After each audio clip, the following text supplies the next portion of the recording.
Few problems today with the old voice, Bill. Screaming at the television. It's good for you. Children. Screaming at children. Well, okay. I'll have to tell that. I'll tell it after our next guest.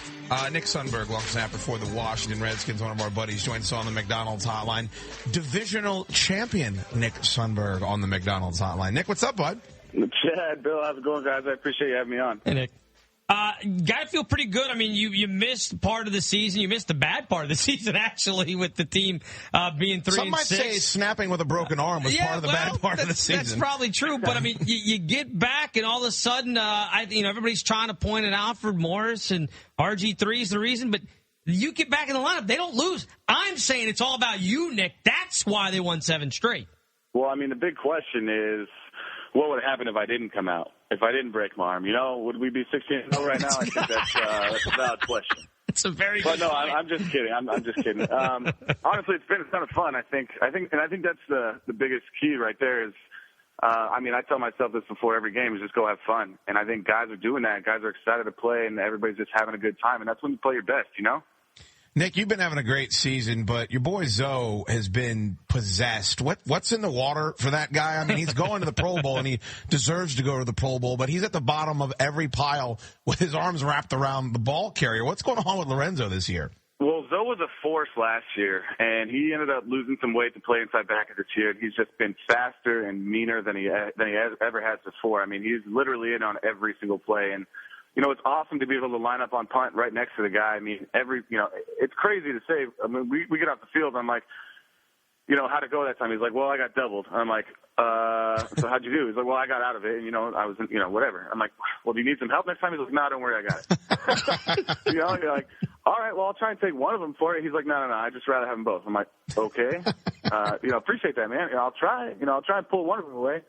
But, he's done a phenomenal job for us as he always does. And I think him elevating his play has made all of us want to elevate ours as well. Because, you can't have one guy making every play. You want to be in there too. Nick, I know he missed the field goal yesterday, but Kai has been a tremendous addition to the special teams, and it's always comforting, especially if you're a fan, to know that when a guy lines up that, now 95% of the time it's going right down the middle and the uprights. How much has his ability to come in and stabilize that kicking position been a help to you guys on special teams? Well, I think it's been phenomenal help for us. I think a lot of things have changed since last year, though. I mean, last year with all the blocks that we had, Danny Smith has done a great job of, at least in training camp and OTAs, of going back to the basics and getting back to pad level and technique over everything else on field goal. I think we've done a much better job protecting Kai this year than we did last year, and I think that's given him the opportunity to go out and make kicks. Kai's done a great job, though. I mean, he's nails. He literally has one of the best attitudes I've ever seen out of a kicker. He just goes out there and swings his leg. And he doesn't care where the ball is, where the laces are, anything like that. He just knows he's going to put it through the uprights. Now, he was upset yesterday that he missed one, but, I just told him, listen, you were going to miss eventually. Better in the first quarter than a game winner, Nick Sundberg joins us on the McDonald's hotline right now. And, Nick, we were talking about Jim Haslett and how everyone was calling for his job earlier in the season. Danny Smith, it was the same thing. People will say, he's got to get fired. And we kept hearing from guys like you guys on the teams. This is one of the, the best coaches in the league. And the punt coverage has just been unbelievable. You guys have had, I don't know if turned it around is the right way to put it, because the entire team practically, turned it around after that Carolina game. But just talk about staying the course and kind of suffering through that adversity and overcoming that to go on this amazing winning streak. Well, I think that's something that a lot of teams have to do, especially when you get young guys coming in that are big, vital parts of your team. I mean, there's always a learning stage and a kind of growing period with guys or with teams in general. And I think the bye week was a perfect time for us to just get away and, kind of regroup, not only as a team, but individually. And, I guess, set our minds on, the future. And Shanahan kind of, he tells us all the time, listen, just because we started 3-6 doesn't mean we can't make the playoffs. We take it one game at a time. All we got to do is win them all. And you kind of, when he says that when you're 3-6, you're like, yeah, okay, sure. Sounds great, but, let's just take it one game at a time. And sure enough, I mean, guys took it seriously. We've got phenomenal leadership on this team, and guys like Barry and London, and I mean even Robert, have stepped up and just said, listen, keep your poise. Don't listen to the media. We're going to start getting some praise and things like that. But remember, we are still the underdog. No matter what, till the end of the season, we are still the underdog. And I think guys took that to heart, and it's been a phenomenal run. Well, I know, Nick, you don't look at necessarily the gambling lines, but you talk about the underdog role. Vegas already still not trusting this team. They've got Seattle coming here as a favorite. So please spread the word in that locker room that you guys are still considered the underdogs despite winning 7 in a row and being the home team and division champion this week. That's okay. I think we'll accept that role any day of the week. I think this one's going to be exciting. I'm pumped to see the crowd this weekend again get even louder than they were yesterday. I mean, it was an extremely exciting atmosphere yesterday, and I'm excited to see how a playoff atmosphere. It's definitely something I'm really looking forward to. I really don't care about the line or anything like that. It's about us at this point. We just need to go out and play our game, not worry about anything else. Talk about Griff, and it looks to me that he's more injured than he's letting on, Nick. I know you're not privy to that information, but it was a gutsy performance is the way that I would call it, and it just seems that you guys draw from him a lot, even on your side of the ball. How big of an impact, and this sounds silly because he's one of the most popular players in the league now, and everybody's going to the Pro Bowl, but just how big of an impact has he made on this team at the quarterback position? Well, it's unmeasurable. I mean, the guy, just his attitude in general on a daily basis. I went into work this morning to work out, and I saw him in there and just kind of asked him how he's holding up, said, said it's a little different than last year, isn't it? He's like, what do you mean? I'm like, well, shoot, we're 21 weeks in now. It's a lot longer season. How's your body holding up? He's like, man, I feel great.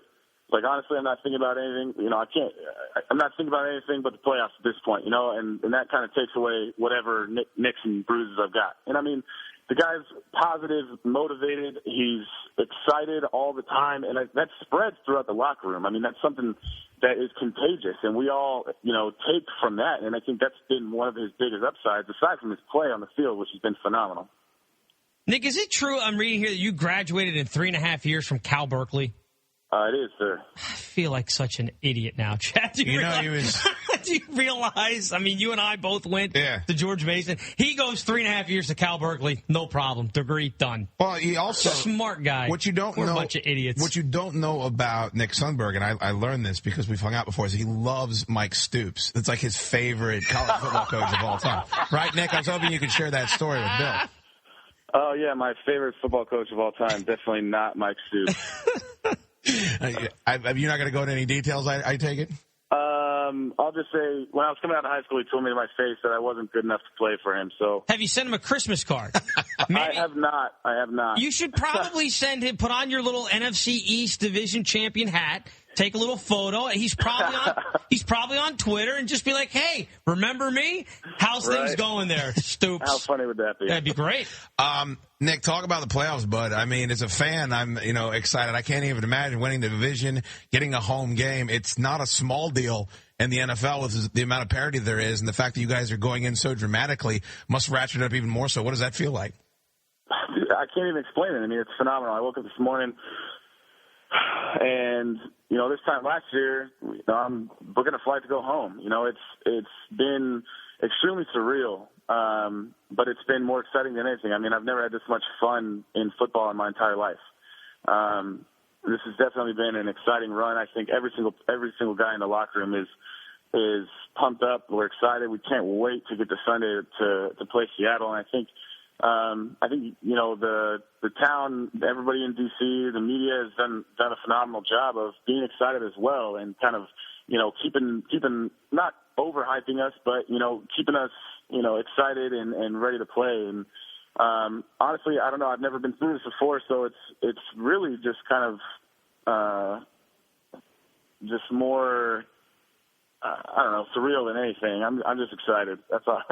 What are the plans tonight, Nick? How are you going to bring in the new year? I'm actually really boring. I'm probably going to stay home and play video games. I'm not a big New Year's Eve guy. What are you playing?